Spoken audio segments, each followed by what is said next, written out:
Greetings! I am Herbert Erpaderp, and this is Ask a Herbert Erpaderp, where I repeat my name, Herbert Erpaderp, too many times. Herbert Erpaderp. I hope you've all had an excellent week. Here's some Armored Warfare gameplay as background video to keep you entertained while I speak. And on that topic, I'm now going to whine about Armored Warfare, or more like Armored Waitfare, because I spent way too much time waiting for battles. You see what I did there? Armored Waitfare? Ha ha ha, so funny. To be fair, I was getting PvE battles without much of a wait, but I try to play a PvP game and I'm stuck waiting, in this example for over 11 minutes. The game is fun, but definitely not worth waiting for that long. I've played a couple of PvE games in the last couple of weeks, but it seems a bit too easy. Not that I'm good at the game by any stretch, but I guess it's more fun to play against a human. Humans also sometimes rage when you kill them, which is always a funny bonus. I had a quick look on the Armored Warfare subreddit, and the ridiculous wait times do seem to be a common problem, which is rather unfortunate. I will still try to play every now and then, especially since 4 additional tanks seem to have appeared in my garage since the time I made the Type 59 video. Hopefully more people start playing again. In the meantime, I guess I'll stick to War Thunder and World of Tanks. Something else I wanted to talk about is commission painting, or rather, rude people with no concept of the value of a person's time attempting to make demands for commission painting. I'm not going to name names or anything like that, but the short of it is that this person wanted me to do some commission painting. I'm not entirely opposed to this, though I don't have any aspirations to be a commission painter. I paint too slow, really. Anyway, that's not the point. The point is that this person didn't like the, in my opinion, quite reasonable quote that I gave and was very rude about it.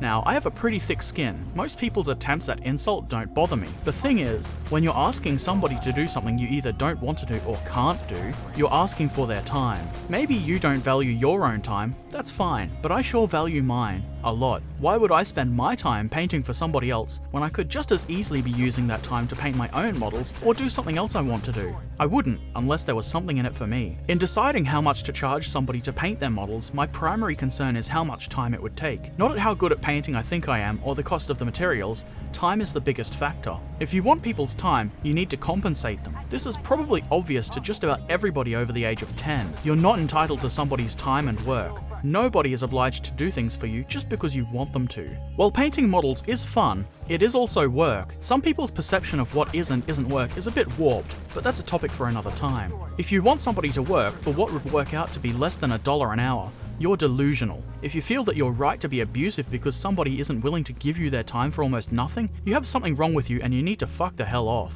Like I said, I don't really want to be a commission painter. I like painting, and I like taking my time to paint at a relaxed pace. I don't want to make it a job. That said, if you're willing to pay and wait for my slow ass to get the work done, then I'm a reasonable fellow and I don't mind extra cash. Just don't be a dick. I think that's enough complaining. Let's get to some questions. Daniel, the Racing Potato Bouchard, I really like that name. He says, what is your favorite premium vehicle in World of Tanks or War Thunder? And also, what are your PC's specs? Also, T is the best. I've only got one premium tank in War Thunder, the Sherman Calliope, which is hilarious and fun. World of Tanks, I don't know so much. The KV-5 is fun for ramming, and the Dicker Max because I'm a mature adult. Yeah, that's it. Probably the KV-5. Just like last week, I've included a KV-5 game in the background. My PC isn't really anything too fancy. It's a Windows machine with an i7 CPU, 16GB of RAM, and a GTX 770. I guess those are the important specs. It's water-cooled with a simple closed-loop cooler, which seems to be more effective than my previous air-cooled PCs. Heat is a real issue here.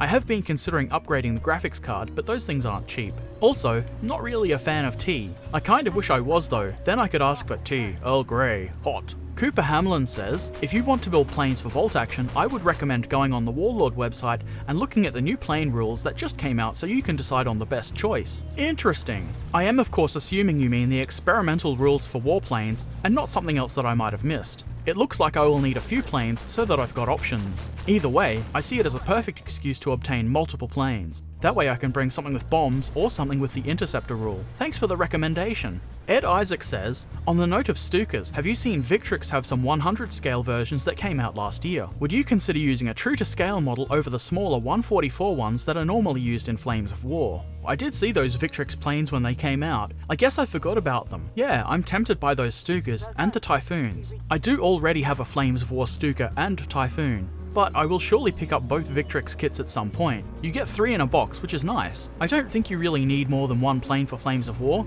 so you could probably build the other 2 as wreckages for terrain, or maybe just paint them differently. They're definitely on my list of stuff to buy. Unfortunately, the Australian stockist for Victrix doesn't have any planes, so I'll have to contact them and inquire, or find somewhere else to get them.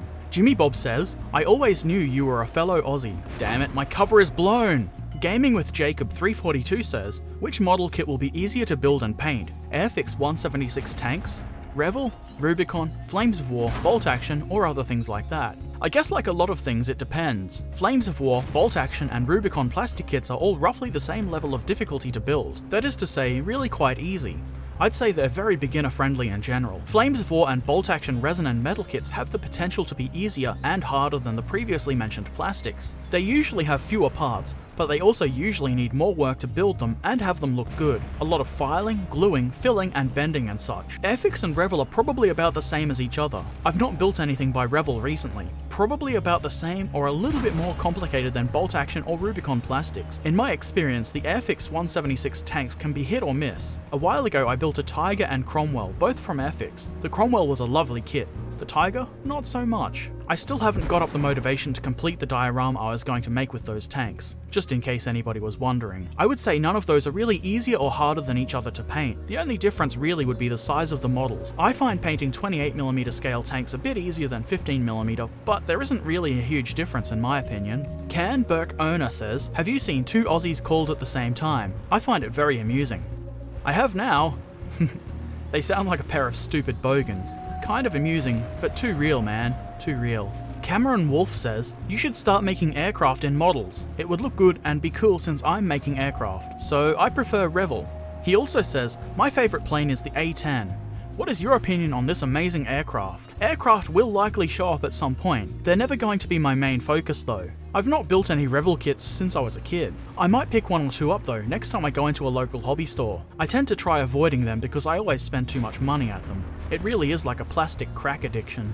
As for the Warthog, I think it's a really cool plane. It's an ugly badass. I'm led to believe that it's so tough that it can fly even after having a wing blown off. Whether that's actually true or not, it's still pretty tough. And that Gatling cannon it has seems really impressive. I would not want to be shot by that. The Coyote 808 says, this channel has a need for Shermans. Lots and lots of M4A2 for your Soviet Lend-Lease battalions. I do already have a stack of Plastic Soldier Company Shermans that I bought for that purpose. They will be painted up one day. I could probably do with more though.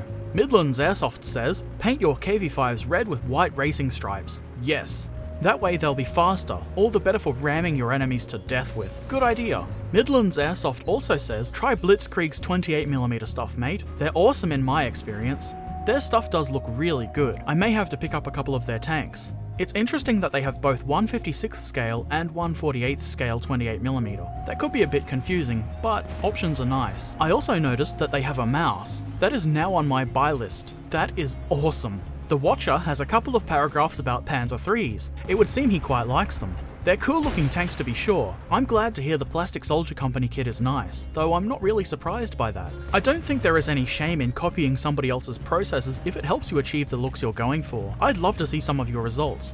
Share what you want by linking in the comments below or on my Facebook or Twitter. I'll probably end up painting my Panzer IIIs similar to my Tigers, mostly because from what I understand, Panzer IIIs were often used in units with Tigers. It would be nice to have them look like they belong together. The Angry Saxon asks, are you into sci-fi and fantasy films and books etc.? If so, do you prefer the Lord of the Rings trilogy or the original Star Wars trilogy films? I love sci-fi and fantasy.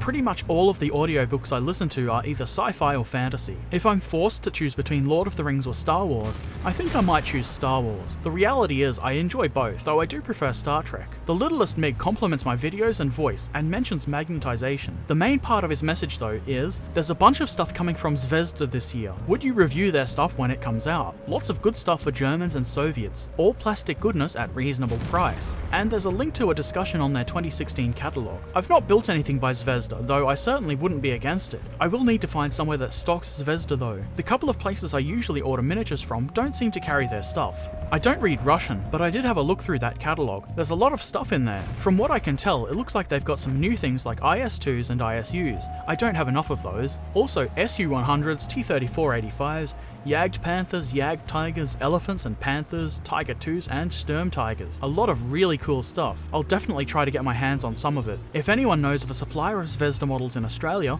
I would love to know. Saves me googling. Gerwin Steenbergen says, can you review Ramscharge? I'm considering buying it and I want to hear if it's any good. I will pick it up eventually because it does look pretty good, though it won't be anytime soon. I plan to finish the Grimballs Beast box first. It's not cheap, so it's a little hard to justify just buying it if I'm not going to be building it right away. And I do have plenty of other stuff to work with. If Battlefront are watching and feel like sending me Ramscharge for review, I will gladly do it right away. I suspect this is not the case though. Speaking of Battlefront, Hansol Kang asks, do you have any plans reviewing the Battlefront plastic T-34 box? I do, but not immediate plans. I already have 15 T-34s. Definitely not enough to be considered a hoard though, so I will pick up a box of them eventually, just not right away. They do look pretty good. In relation to the bolt-action half-track, Hobby Lord says, the outer frames are for stowage of anti-tank mines. I guess that makes sense. Probably a tiny bit safer to store those on the outside of the vehicle. Gaming with Jacob 342 says, the puns are real. Oh god, the puns are real! Alaska Fish suggests using Vallejo's German dark camo brown for chipping, and also suggests checking out a couple of subreddits, r/72scale and r/modelmakers. I mostly lurk on Reddit. A lot of the people on there are morons. However, r/modelmakers is a good sub and there's a lot of interesting and helpful stuff there. I've not seen r/72scale, but I'll check it out. r/minipainting is also a pretty good sub that's more for gaming models. And r/wargames is okay, though a little bit slow. I couldn't find a colour by the name that you suggest, though I did find German camo black brown. Is that the one you mean? It looks like it could work well, though maybe slightly darker than I'd like. I'll have to pick up a bottle and try it out. Ethan Ton says, have you ever done a damaged tank? You should make the Sherman with the dodgy turret gaps a damaged tank with a big hole on the side. I've only really done one damaged tank. This Panzer IV is a small terrain piece. I made it because I was initially only doing a Soviet army, so I wanted a couple of Panzers to use as captured tanks. And I had two left over, so I built one as a destroyed tank. I think that's actually a pretty cool idea for the Sherman though. It could have a nice big hole in the side of the turret and somehow still be able to fight in games. That should strike fear into the hearts of my enemies. Ethan also says, man, you make it look so easy. Great method, great results, mate. Thanks. To be fair, I think it is pretty easy. I guess that seems an arrogant thing to say, but really, anyone can paint well. It just takes patience and a bit of practice. I always like to tell people just to jump in and go for it. That applies to a lot of things, really. Shellshock M3 says, if you could go back in time to any date, which would it be? You will be visiting for 1 month with unlimited money. Also, why? Damn, that's a hard question. There are so many times it would be cool to go to. I could stop Hitler being born. I could go back and buy my younger self a bunch of stock in Microsoft or Apple or something, or buy myself a castle, or otherwise set myself up financially. That's probably not quite what you had in mind, but it's the sensible choice. What an interesting question this is. I've been pondering on it for a while now. I think it would be really interesting to go back and see what it was like around the 20s or 30s when everything was steam powered, without the trouble of being all poor and peasant-like. I could go on some interesting journeys. Could I bring modern cameras or anything modern? I could experience World War II, though I can't imagine that actually being pleasant, and I would probably die. It would be really cool to go back to dinosaur times. Of course, money would be irrelevant there, and I would almost certainly die. In short, decisions are hard, and setting myself up financially is probably the best use of such an opportunity. Well, that's about it for this week's questions.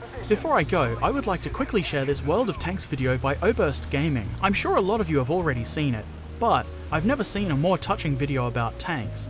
Check it out by clicking on the screen now or find the link in the description below. As always, thanks to everyone who has watched my videos over the last week, and an extra thanks to the people who asked questions or left a comment. Keep them coming and I'll continue to answer.